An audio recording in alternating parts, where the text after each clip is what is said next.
امام اعظم رضی اللہ عنہ کا انداز تجارت۔ حقوق اللہ کی تعظیم اگرچہ زیادہ ہے مگر حقوق العباد کا معاملہ ان سے کہیں سخت ہے۔ اللہ تعالیٰ کے حق میں کوتاہی ہو جائے تو معاملہ اس کے سپرد ہے، وہ چاہے تو معاف کرے اور چاہے تو سزا دے، مگر بندوں کے حقوق ادا نہ کیے ہوں تو تب تک معافی نہیں ملے گی جب تک وہ حق والا بندہ خود معاف نہیں کرے گا۔ بزرگان دین لوگوں کے ساتھ معاملات، لین دین اور تعلقات و برتاؤ میں دیانتداری اور رواداری کا بہت اہتمام کرتے ہیں۔ اس حوالے سے حضرت مصلح اعظم ابو حنیفہ رضی اللہ عنہ کا کردار بھی مینارہ نور ہے۔ حفص بن عبد الرحمن اور امام اعظم رحمۃ اللہ علیہما آپس میں تجارتی شراکت دار تھے۔ آپ اپنا سامان فروخت کرنے کے لیے ان کے ہاتھ بھیجتے تھے۔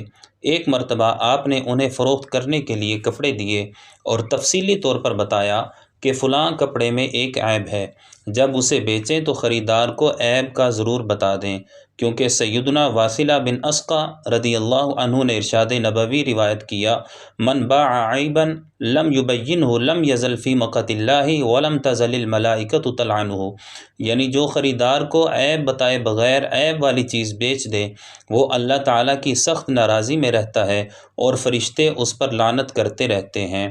حضرت حفص کو وہ کپڑا بیچتے وقت گاہک کو عیب کا بتانا یاد نہ رہا، جب یاد آیا تو پتہ نہیں چل رہا تھا کہ کپڑا کس کو بیچا ہے۔ فلما علم ابو حنیفہ تصدق بثمن المتاع کلہ، جب امام اعظم رضی اللہ عنہ کو یہ صورتحال معلوم ہوئی تو آپ نے اس مرتبہ جتنے کپڑے بھیجے تھے سب کا ثمن صدقہ کر دیا کہ ان میں سے ایک کپڑے کا سودا شرعی حکم کے مطابق نہیں ہوا تھا۔ ایک خاتون نے آپ سے ریشمی کپڑا خریدنا چاہا، آپ نے اسے کپڑا دکھایا، کہنے لگی میں بوڑھی عورت ہوں، مجھے دیانتداری کے ساتھ یہ اتنے میں ہی بیچ دیں جتنے میں آپ کو پڑا ہے۔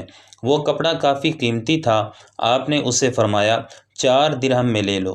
وہ خاتون کم قیمت سن کر حیران ہو گئی، کہنے لگی میں بوڑھی خاتون ہوں اور آپ میرے ساتھ مزاح کر رہے ہیں۔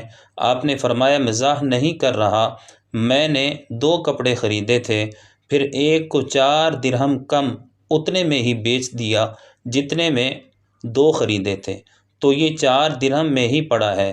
تم نے دیانتداری کے ساتھ بیچنے کا کہا تھا، مجھے 4 درہم میں پڑا ہے تو میں تمہیں 4 میں ہی دے رہا ہوں۔